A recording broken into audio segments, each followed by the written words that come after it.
Ladies and gentlemen, sit back, enjoy the beginning of the week with the United States Start High School Champions League starting 11 or thereabouts with Coach Dave Ehrenberg, ladies and gentlemen.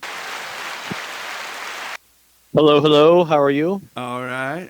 I had goosebumps all over the weekend anticipating your stellar performance today. And Well, I was yeah, thinking, oh, keep going, Wells. Yeah. I was thinking that I was hoping, the select ball, they got great balls, for any of my futsal or beach ball or, indoor, outdoor. But they don't have the big and tall for the apparel. So, so, oh yeah. And, the old school comes out is that if you're in high school and you want to go to college, getting NAGO College Planning or Coolidge.com, you cannot afford not to get these people. It's not a heavy price, but it's so worth it to be able to get that whole fit. It's all across the country, man.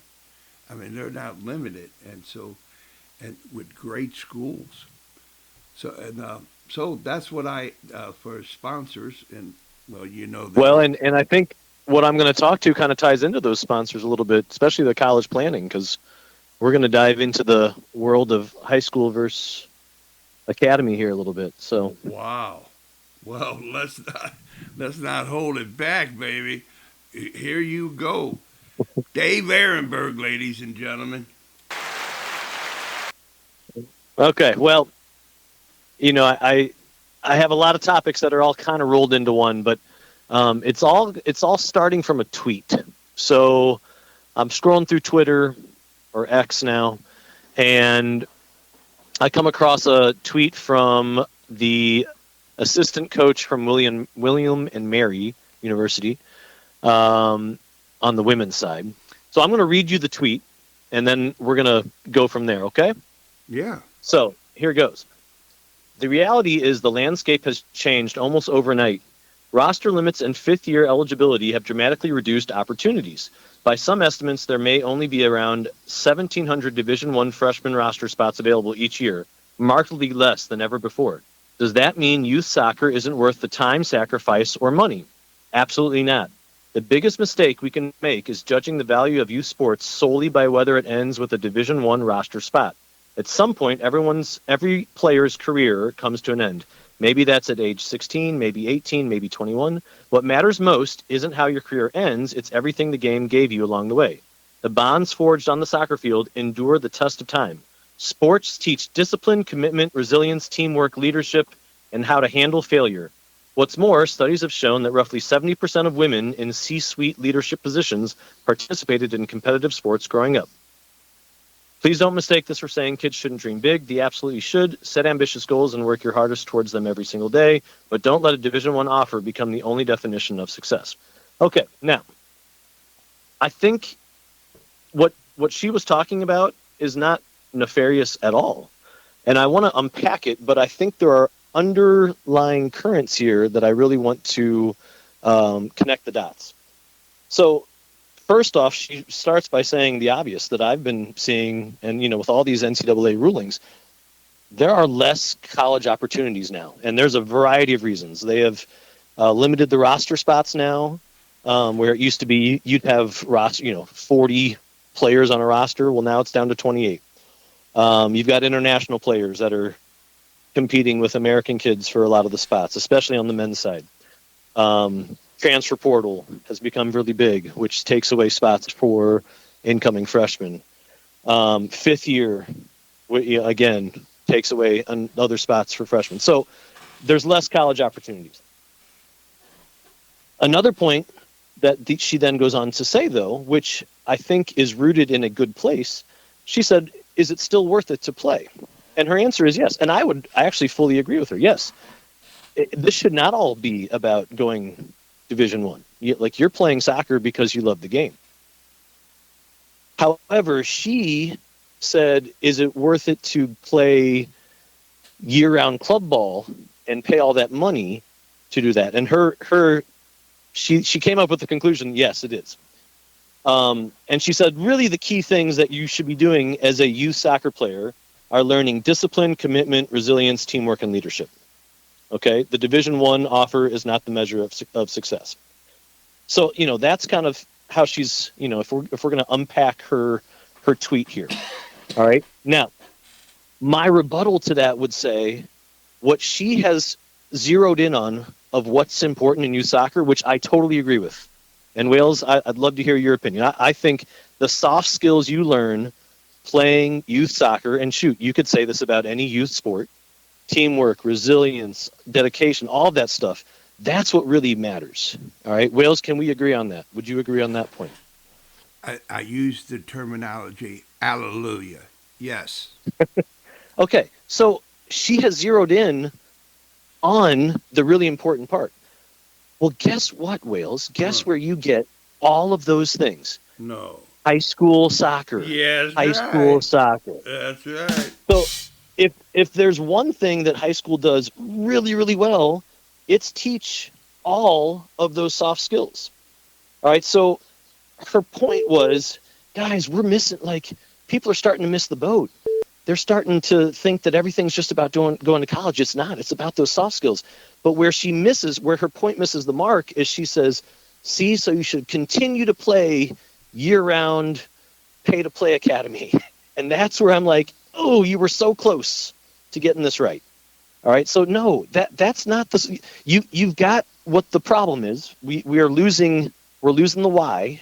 All right, the solution is we should not be pushing kids away from high school where they already learn all of these things without spending $30,000 a year.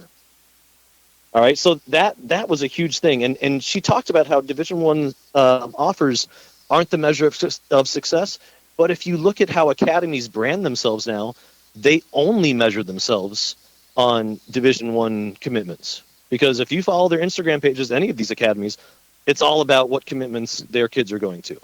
So, the clubs are the ones feeding this message, all right? And she's trying to push back against that, but at the same time, telling kids, well, you should continue to play year-round club, though, all right? And that's where the disconnect, I think, is.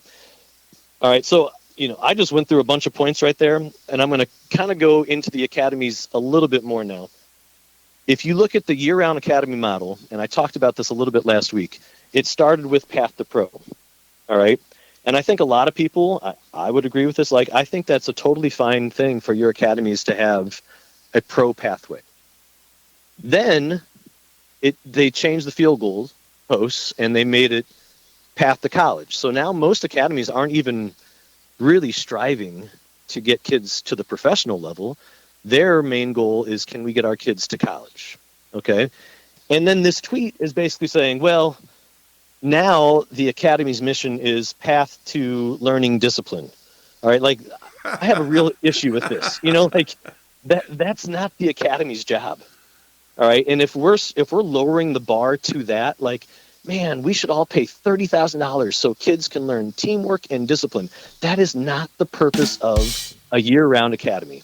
And so we need to, this is where we need to lift our voices and really fight back, because we can't let the dilution of what the academy was supposed to be get to this level, because that's really missing the point if we let this become the common theme. All right. And then my last point here, Wales, is I'm going to kind of peel back the curtain a little bit and tell you how some of my own soccer players in high school cracked the code. All right, so over the last 3 years, we've had some successful high school teams. I've had 6 players that bet on themselves. And what I mean by that is they knew that they were going to be good enough players that when the high school season was done, the academy would want them on their team. All right, because academies, at the end of the day, they want great players. And so if you're a great player, they're going to want you to play. And so I've had over the past 3 years 6 kids that after the high school season in the fall, they've tried out for an academy team here in St. Louis, and they've made academy teams. And not only do they make academy teams, they were playing significant minutes, sometimes even starting on these academy teams. All right, 5 out of those 6 players ended up committing to college. All right. Now I want you to think about what they were able to do. They were able to get the high school experience, which was fantastic. All right. And they were able to get the high level club experience where they got really good exposure, stuff that, I'll be honest, at the high school level, I'm not able to give them from the high school game. So they were able to go to, academy showcases and get seen by colleges. And there was this nice symbiotic relationship between high school and club. And this is what we're losing right now, Wales. And I want to make sure that we are realizing that there is a path here. Now, MLS, because they started to see a growing number of players cracking the code, they, this year, shut that door. And they said, if you don't start the fall on your academy team, you can't try out in the spring and get on the team. And I'm going to be very interested to see this, because one of the reasons a lot of players are able to join the academies in the spring, a lot of these academies are in need of players come spring for a number of reasons. One of them, a lot of kids now graduate early and they're gone during the spring session. So you're losing players because of that. Number 2, although everyone likes to say that kids only get hurt playing high school soccer, it turns out kids get hurt playing soccer, period. And so there are academy teams that have injuries, and they need players to fill their spots. All right, but they've shut that door, so kids can't crack that code anymore. So they're really putting kids in a bind. Like, you have to choose; it's one or the other. And I think, kind of tying this all together, if we can find a way to make high school and club work hand in hand, that's the sweet spot. That's really the sweet spot. And I've seen it work, like I just said. Like, there are kids that have realized we can do both. And it's a fallacy now that kids think they only can do one or the other. All right? You can still play in college by playing high school and playing high-level club. And it's very cynical and sad that MLS Next especially is putting rules in place to try to slam that door. All right. So, at the high school level, like, we know that we can work with clubs, and there are things that we can do on the high school side that clubs can't do. And we also know that clubs can do things that we can't do on the high school side. And it should be this really nice symbiotic relationship that is helping develop the kid. But that's not what's happening right now. And so, so now you're getting college coaches telling parents, like, continue paying all the money and hopefully you'll get your teamwork and stuff. And I'm saying, no, there's another way. There's another way. So that little innocent tweet, which I'm sure that was not the reason she was putting the tweet out, it really stuck in my mind and kind of got me going down this rabbit hole here. So those are my points for today, Wales.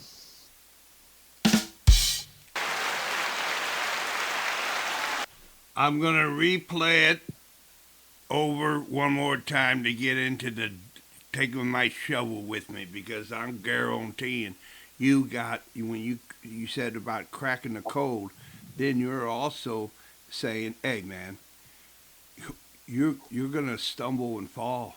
You're the MLS and all that type of stuff just setting themselves up for failure, in my opinion. Well, the part that's going to eventually catch up is what this coach tweeted out. Like, there are limited spots now. Yeah. So eventually, what they're selling now is the path to college. Well, okay, what happens when all of those pathways are cashed out? It's a very limited quantity, So then it becomes, I like to dub this it's a race to nowhere, and you're convincing more and more kids to race to nothing. And again, then they are what should be the best part of their playing careers by having the joy of playing. It becomes, like, I agree in many ways with what that coach is saying. You've got all of these disgruntled kids and parents now, but that's because they've been fed stuff that just can't be fulfilled at a certain point. Yeah. There you go. It fires me up, Wales. I get fired up Oh, over this yeah. topic. Oh, absolutely you do. It ought to. And we're counting on you to keep the fire burning, G Money, I'll guarantee. But we, I want you to know you came under the 11 minutes, Dave. Wonderful. I mean, with all that you had, you Did it had. really? I was like, I Oh, was worried I was going to talk for an hour. So oh no, you had a power pack, man. I mean, you're like NASA approved type of thing. So, well, this gives us room for thought and see how the week goes out to see if anybody chirps in on this or anything. well, you always have Terry Mickler on Friday. Yeah. Terry has kind of an idea for how this pyramid should look. So I wonder if maybe Terry, for one of his points, could kind of dovetail his thoughts into this too, because obviously, it's one thing for me to say something; it's a whole nother thing for Terry to say something. So Yeah. Well, you just fell in his lap because he listens to you, and so there you okay, go. so Terry, take it away. Boom, boom. All right. Way to go, Dave. And we'll be looking forward to the next one. And this has been the United States National High School Champions League, starting 11 or thereabouts, with the coach Dave Ehrenberg and Kevin Whalen. So long, Dave. All right, have a good one.